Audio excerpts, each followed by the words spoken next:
தேவையற்ற பழக்க வழக்கங்களை தவிர்த்து எவ்வாறு பண்பட்ட பாதையில் பயணிக்க வேண்டும் என்பதை நாடகமாக நடித்து காட்ட வருகிறார்கள் எம் மாணவ செல்வங்கள்.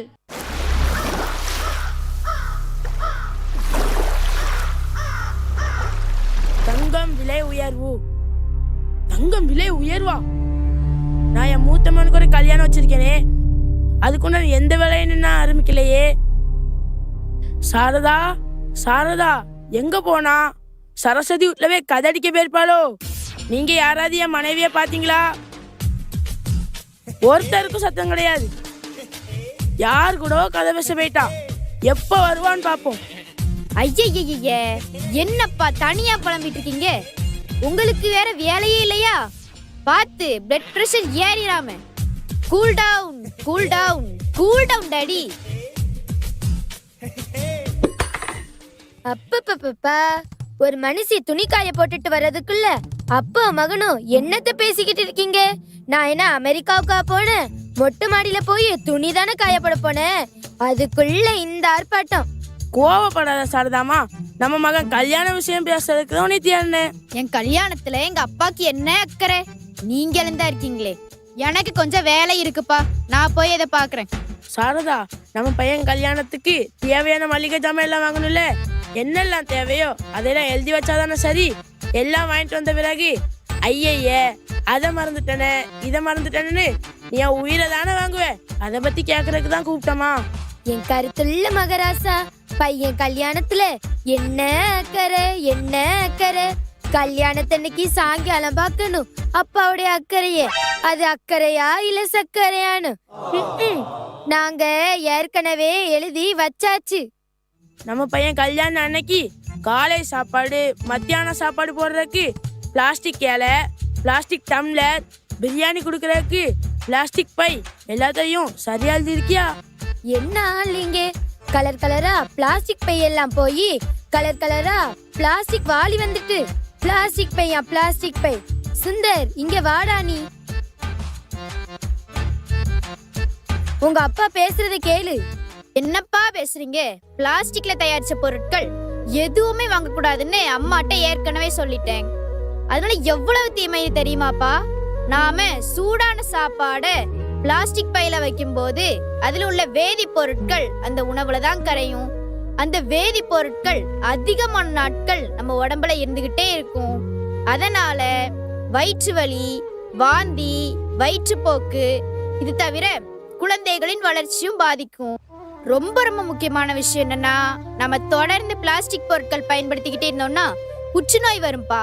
அதனால பிளாஸ்டிக் பொருட்களே வேண்டாம்ப்பா. அதை விட முக்கியமா சாப்பாடு கொடுக்கற பழக்கத்தை, அதுவும் பிளாஸ்டிக் பையில சாப்பாடு கொடுக்கற பழக்கத்தை விட்டுறலாம்ப்பா. எல்லாரும் குடும்பமா வந்து சந்தோஷமா சாப்பிட்டுட்டு போங்கன்னு கல்யாண பத்திரிக்கை கொடுக்கும் போதே சொல்லி கூப்பிடலாம்ப்பா. முதல்ல நம்ம தொடங்குவோம், அதை பார்த்து மத்தவங்களும் மாறுவாங்க. அப்பா, நான் வெளிநாட்டுல இருந்து வந்த பிறகு என் ஃப்ரெண்ட்ஸை பார்க்கவே இல்லப்பா. அவங்கள போய் பார்த்துட்டு வரட்டுமா? சரி சரி, போய் பார்த்துட்டு வாப்பா. போற வழியில தம்பிய பார்த்தா சீக்கிரம் வர சொல்லு. சரிப்பா.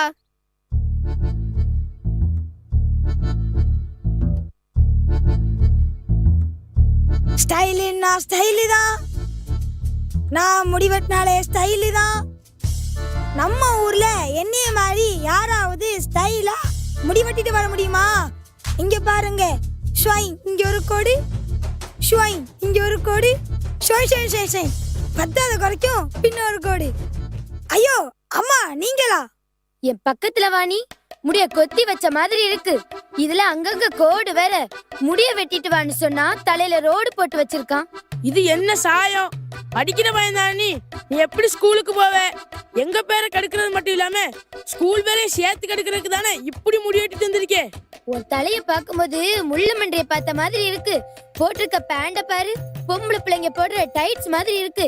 எல்லாம் உன் இஷ்டம் தான். என்ன விடுங்கம்மா, என் அருமை அண்ணனுக்கு கல்யாணம். அதுவும் இல்லாம என் ஃப்ரெண்ட்ஸ் எல்லாரும் இதே மாதிரி முடி வெட்டிருக்காங்க. அதனால நானும் இப்படி முடி வெட்டிருக்கேன். அப்பதானே எல்லாரும் என்ன பாப்பாங்க. நீ யாருன்னு எனக்கு தெரியும். முதல்ல முடி வெட்டுற கடைக்கு போய் முடிய ஒழுங்கா வெட்டிட்டு வா. முடிய வெட்டாம வீட்டுக்குள்ள வரக்கூடாது. வீட்டை விட்டு வெளியே போ. நீ என்னங்க, அவ மேல எனக்கு நம்பிக்கை இல்ல. முடி வெட்டுற கடைக்கு போறானான்னு போய் பார்த்துட்டு வரேன்.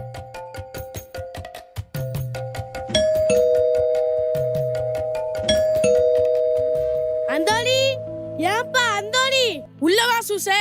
அந்தோணி, சாரதா எதுக்குவா மகனை வீட்டை விட்டு வரட்டுறா?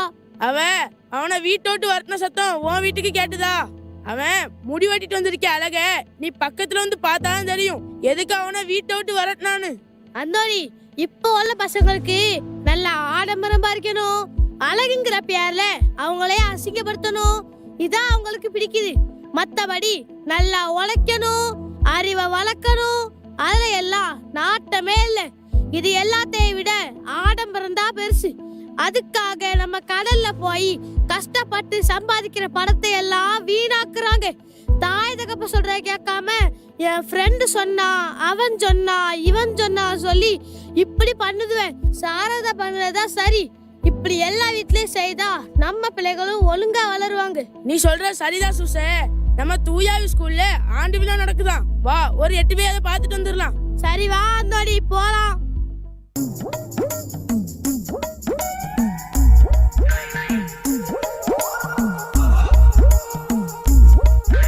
மாப்பிளே, நம்ம சுந்தர் கல்யாணத்துக்கு பெரிய ஃபிளெக்ஸ் பேனர் வைக்கணும்ல. அதுக்கு என்கிட்ட தேவையான போட்டோவே இல்லை.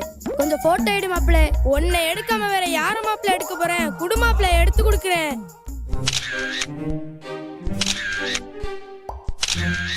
இது நல்லா இருக்கான்னு பாரு. நல்லா இருக்கு மாப்பிள. இதோ கல்யாண மாப்பிள வந்துட்டான் தானே, அவன்கிட்ட கேட்டுருவோம். என்னடா 2 பேரும் எப்படி இருக்கீங்க? உங்களை பார்த்தா 5 வருஷம் ஆயிட்டு. என்ன விஷயமா என்னை வர சொன்னீங்க? உன்னோட கல்யாணத்துக்கு நம்ம ஃப்ரெண்ட்ஸ் எல்லாரும் சேர்ந்து ஒரு பெரிய ஃபிளெக்ஸ் பேனர் வைக்க போறோம்டா. இங்க பாரு, இந்த மாடல் நல்லா இருக்கான்னு பாரு. ஏன்டா இப்படி தேவையில்லாம செலவு பண்றீங்க? நீங்க ஃபிளெக்ஸ் பேனர் வச்சாதான் என் ஃப்ரெண்ட்ஸ்னு தெரியுமா? உங்க எல்லார் வீட்டு நிலைமை எனக்கு தெரியும். காத்து கடலுக்குள்ள போய் கஷ்டப்பட்டு சம்பாதிக்கிற பணத்தை இப்படி வீணாக்காதீங்கடா. நீங்க பணம் கேட்கும் போது பெத்தவங்களும் பிள்ளைங்க மனசு கஷ்டப்படக்கூடாதுன்னு பணம் தர்றாங்க. அது நீங்க இப்படி தேவையில்லாத செலவெல்லாம் பண்றீங்க. ஏன் இந்த பணம் இருந்தா அது உங்க வீட்டு செலவுக்கு அதவாதா? யோசிங்கடா. இங்க ரொம்ப ஆசைப்படுறதுனால சொல்றேன், சின்னதா ஒரு பேனர் வைங்க, அது போதும். டே, என்னடா சொல்ற? உன் கல்யாணத்துக்கு நம்ம ஃப்ரெண்ட்ஸ் எல்லாரும் சேர்ந்து பெரிய பேனர் வைக்கணும் ரொம்ப ஆசைடா, அதான் சொல்றேன். டேய், நான் சொல்றது உங்களுக்கு புரியலையா? அதைத்தாண்டா நானும் ஏற்கனவே சொன்னேன், கேட்க மாட்டேங்கிறான்வே. என்ன செய்ய சொல்ற? செய்தியை தெரிவிக்க முதல்ல போஸ்டர்னு வந்து அதையே பொழுதுபோக்கா மாத்தி பணத்தை வீணடிக்கிறது மட்டும் இல்லாம அவன் வைக்கிறான். அதனால நானும் வைப்பண்ணு அதையே கட்டாயமாக்கி பேனர்ல தேவையில்லாத வார்த்தைகளை பயன்படுத்துறது மட்டும் இல்லாம அதிலையும் கல்யாண பொண்ணையும் மாப்பிள்ளையையும் விதவிதமான கோணத்துல, அதுவும் சில பேனர்லாம் பார்க்கும்போது அப்பப்பா. சரி, அதை விடு. நான் ஏன் இதை சொல்லிட்டு இருக்கேன்னா, இந்த மாதிரி பழக்கங்கள்ல இருந்து நம்ம மாறணும். உங்களுக்கு புரிஞ்சா சரி. டேய், நம்ம ஃப்ரெண்ட்ஸ் தாமஸை ராஜாவையும் நான் இன்னும் பார்க்கலடா. சுந்தர், நீ தேடினேல, நம்ம ஃப்ரெண்ட்ஸ் 2 பேருமே வந்துட்டாங்கடா. என்னடா, எப்படி இருக்கீங்க? நல்லா இருக்கம்டா. உங்க 4 பேர்ட்டே ஒண்ணு கேட்கணும்னு நினைச்சேன்டா. நான் உங்களை பார்க்க வர்ற வழியில ஒரு சில பெரிய ஆட்களை பார்த்தேன்டா. நான் பார்த்துக்கிட்டு இருக்கும் போதே திடீர்னு கீழே விழுந்துட்டாங்கடா. ஆமாடா, நாங்களும் கேள்விப்பட்டோம். அவங்க போதை பொருள் பயன்படுத்துறவங்களா இருப்பாங்க. நீ சொல்றது சரிதான்டா. அவங்களுக்கு போதைப் பொருட்களை பயன்படுத்துறதுனால என்னென்ன தீமைகள் வரும்னு எங்க தெரிய போகுது? அத பயன்படுத்துறவங்களோட வாய், இதயம், நுரையீரல் எல்லாமே பாதிக்கப்படும். உடம்புல பலம் குறையும். இதெல்லாம் நம்ம சொன்னா கேட்கவா போறாங்க? நம்ம சொன்னா கேட்கணும்னு நினைக்கிறவங்க கேட்பாங்க. மகனே, உன் கல்யாண பத்திரிக்கை வந்திருக்கு பாரு. அப்படியா? ரொம்ப சந்தோஷம்பா. தாங்கப்பா. டே, வாங்கடா, பத்திரிக்கையை பார்க்கலாம்.